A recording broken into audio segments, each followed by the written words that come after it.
Thank you, Mr. Chairman.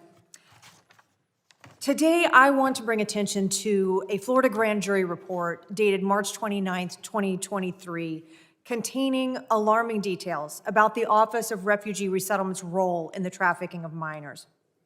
It's important to note that the grand jury is a nonpartisan group of citizens impaneled to investigate and review our immigration policies. This is not a group of Republicans or Democrats. This is not a group that has some sort of political agenda. This is a group of everyday Americans with no political perspective. And I will tell you what they found: that our current open border policies are empowering criminals and are indeed producing results that are anything but humanitarian.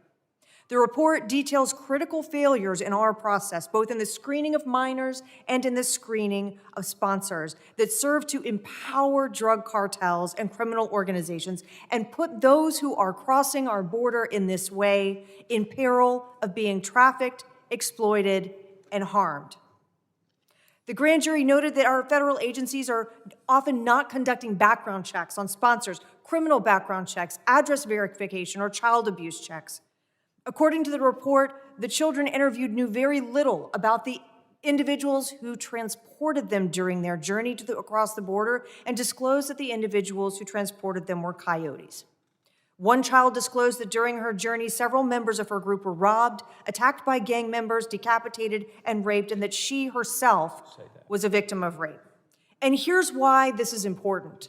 Because securing our border, enforcing our laws, and taking steps to ensure that we stop unchecked illegal immigration, not legal immigration, illegal immigration, is the humanitarian thing to do. When we fail to enforce our laws, we empower the cartels, we empower the criminals, and we leave those who are attempting to enter this country illegally to the hands and to the predations of these criminals.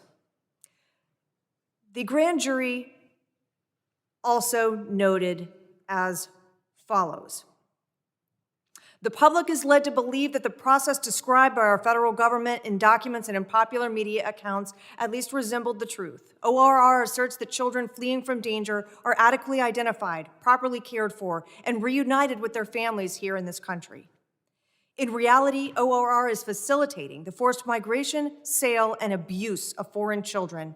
And some of our fellow Florida residents, in some cases unwittingly, are funding and incentivizing it for economic reasons.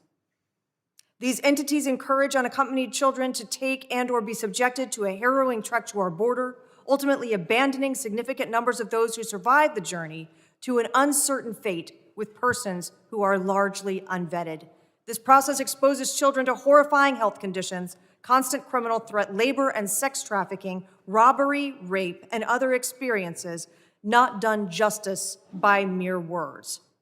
The work that we are doing here today is to support and enforce the laws of this country, and it will also ensure that we are not unwittingly or intentionally leaving to the hands of criminal elements, drug cartels, and criminal organizations the fate of persons who are subjected to these unspeakable activities and conditions. And with that, Mr. Chairman, I yield back.